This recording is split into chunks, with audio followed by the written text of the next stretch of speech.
Greetings, welcome back. And so we've got some news of the day. It's just a couple minor signings, but maybe one of them will be a little more than minor. In that Dominik Kahun is apparently set to sign a one-year deal with the Oilers. This is coming from his agent saying that it's been agreed upon that it was between Edmonton and Buffalo, and that Edmonton either ponied up a little more cash, was a little more something involved. And so Kahun played 56 games last year, 12 goals, 19 assists, 31 points, 25 years of age. He's set to sign apparently a one-year deal with the Oilers. The Oilers continue to add, and so we can talk about how good they are or how good they're not, all of that kind of stuff. But Kahun is at worst, a top 9 forward. At worst, a top 9 winger and some depth for the Oilers. So again, it's a signing that I like. I think the Oilers are in decent shape. I did the video earlier today on the Stanley Cup and all that, and it's funny because I dropped all 3 videos relatively quickly on the channel considering the length of them and all, and then I went and walk away. I've learned with the list videos over the last 4 years, just walk away. You're always going to have all those people that want to throw all these stat stuff in there. I've learned that if you like a player, you can find any statistic to prove a point, whether it's to like or dislike. And I've seen it. I've seen it where I'll see somebody going, this player's really good because of this stat. This player's really bad because of this stat. It's the exact same guy. So there you go. Kahun is a good player. I haven't seen anybody saying he's not, but that's fine. Warren Foegele has avoided arbitration with the Carolina Hurricanes. They agreed to a 1-year, $2.15 million contract. Apparently they were trying to keep it below 2.2. They've done that. 2.15 is close, but still. Carolina's not in any kind of cap trouble. 68 games played, 13 goals, 17 assists, 30 points for Foegele last year. He's 24 years of age. So very similar totals between Foegele and Kahun, and yet Foegele's only 1 year younger than Kahun. So there's good signings going on right now. I don't know if Kahun's going to get the kind of money that Foegele got. That's where it's going to be interesting. And then the question becomes, who should get more money between the two players? So we'll see how much Kahun gets, and Foegele's $2.15 million. He's got to be a happy camper, even with the escrow and the money being retained by owners and not handed out to players and all that stuff that's going on. Foegele's going to be pretty happy this year. This has been going on for the last few days. Nothing has emerged yet in terms of anything concrete. But apparently Gary Bettman and the Arizona Coyotes are very interested in Shane Doan having some role in the organization. And what that role is going to be, we'll see.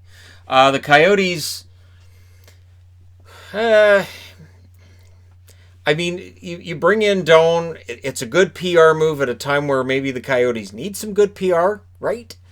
And again, if it's just purely a PR role, it's no big deal. I don't know if he'd be interested in that. I know he still does commercials. If you watch Fox Sports Arizona, there's commercials with him. Usually him and his daughters in the commercials. And so he's definitely around. It's sort of like Justin Williams with Carolina, where it wouldn't be surprising to anybody if Williams had some kind of a role with the Carolina organization now that he's officially retired again. Tampa today, Tampa Bay, their names are etched onto the Stanley Cup. They were all tweeting out about where their names are. Interestingly enough, last year for St. Louis, it was Patrick Maroon. This year for Tampa, it's Pat Maroon. So it's one of those weird things. And I didn't see anything spelled wrong. I didn't see anything that's going to need to be fixed.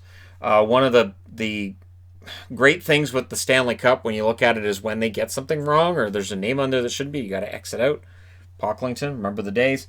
And so good for Tampa, and the players were clearly excited to see their names on the cup. It's definitely different this year. They don't get the day with the cup they normally would. It's modified, but hey, they won the Stanley Cup. That's still that's nothing to sneeze at. So especially in 2020, we don't want to be sneezing. Got to be a rough year for people with allergies. I know, I struggle with allergies myself. So if I'm having a day where I'm sniffing and all this, people will make either comments regarding he's got the plague or that I use drugs, which I don't. It's not interesting to me. always been just I'm not interested. It's not interesting to me. I used to have people like, oh, why don't you use drugs? I'm not interested. What does it do for you? And then they tell me, and I go, no thanks. So, anyways, yeah, Tampa, names on the cup. Now, we're going to circle back to the OHL. Remember the OHL when Lisa came out? Hi, Lisa. And she said that there wouldn't be any hitting and it wasn't open for negotiation, and you could almost hear her slamming her door in the faces of people on the internet and hockey fans. I'm going to come out and say it. This is a woman that doesn't like hockey. She is the one that wanted all hitting taken out of hockey in the first place because of concussions.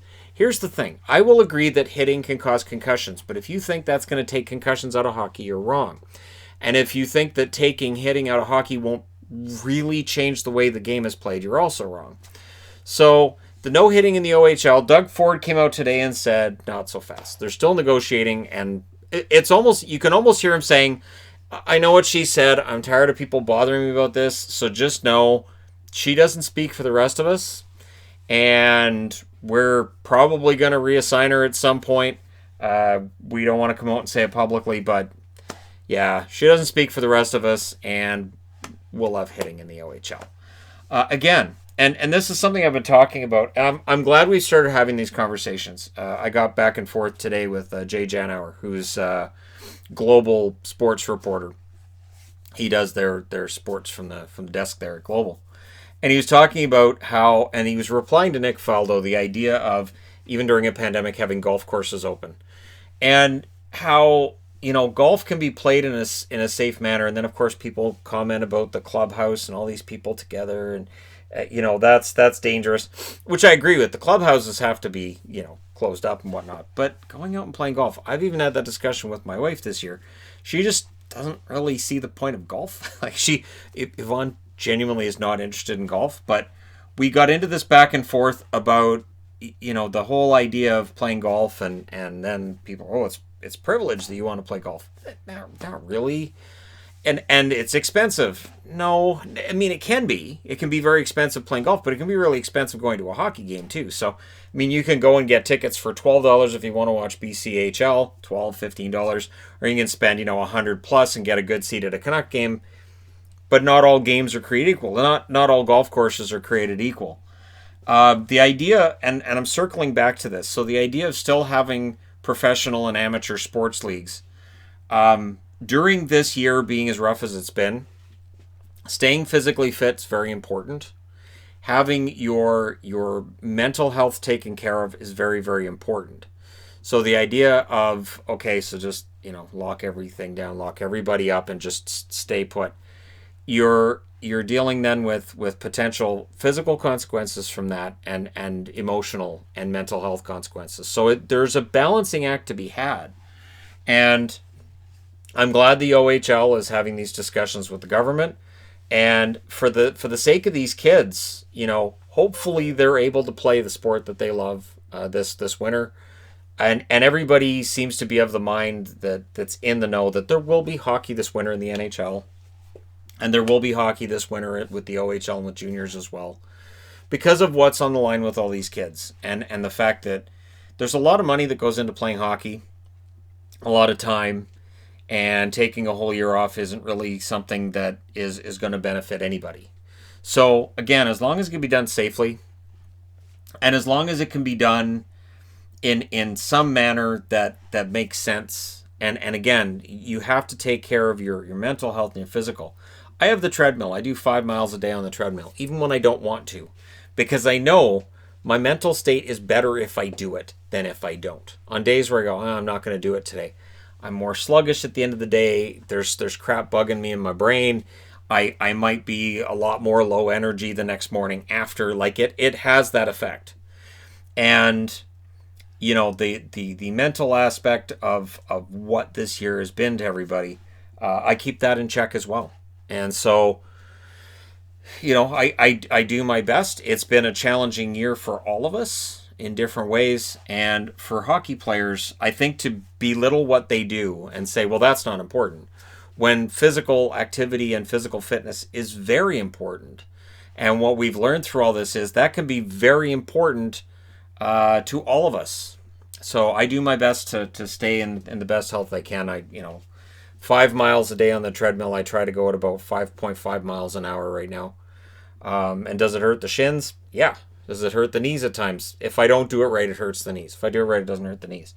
But honestly, this whole issue with the OHL kind of brings all that into focus. That when you have people trying to say, all right, well, here's what we think, and there's no actual research in it, and there's no actual reason other than we don't like that activity or we don't think it's important.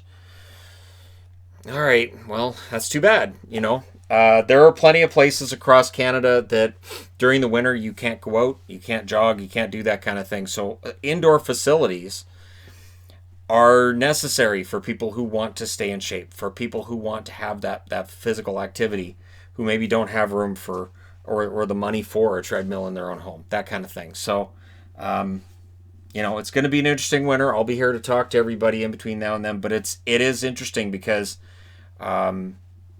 as the shouting and screaming gets louder on each side of social media, I find myself looking for actual information and data at times, and I think everybody should be doing that. So here's to hoping that we had an NHL return. Everybody ended up okay and healthy at the end of that return. We had a Stanley Cup winner awarded. Here's to hoping we get that kind of sanity in how other leagues are run and how other things go down. And there you go. Let me know your thoughts in the comment section below as always. Don't forget to hit like and subscribe if you're browsing your way through. You just happened upon this video. Thank you guys so much for watching, for all your support. I will talk to you again soon.